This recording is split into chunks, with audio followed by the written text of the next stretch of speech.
একবার হেরে গেছেন বলেই ভাবছেন আপনার জীবনের সবকিছু শেষ হয়ে গেল? একেবারেই তা নয়। এই এক একটা হারের থেকে মানুষ অভিজ্ঞতা সঞ্চয় করে পরবর্তী লড়াইটা করার জন্য। টমাস আলভা এডিসন নাম শুনেছেন তো?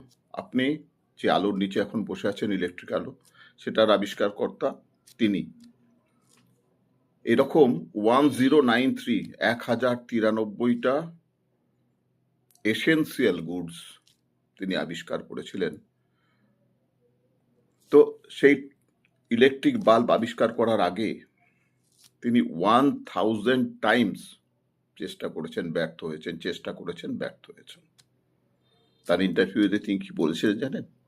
ইন্টারভিউয়ারদেরকে বলেছিলেন, আমি 1000 ডিফারেন্ট টাইপে চেষ্টা করে গেছি, ডিফারেন্ট ওয়েতে চেষ্টা করে গেছি ইলেকট্রিক বাল্বটা তৈরি করার জন্যে, and after trying all these techniques at last আমি সফল হয়েছি বর্তমান এই বাল্বটা বানানোর ক্ষেত্রে।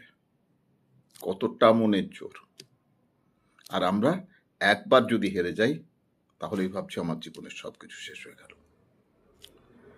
Never do it, never think about this. আপনি আপনার নো এর সংজ্ঞা আজ থেকে বদলে ফেলুন। N for new and O for opportunity. No means new opportunity, নতুন সুযোগ। ভিডিওটা ভালো লাগলে লাইক, কমেন্ট, শেয়ার অবশ্যই করবেন, চ্যানেলটিকে সাবস্ক্রাইব করবেন। ধন্যবাদ।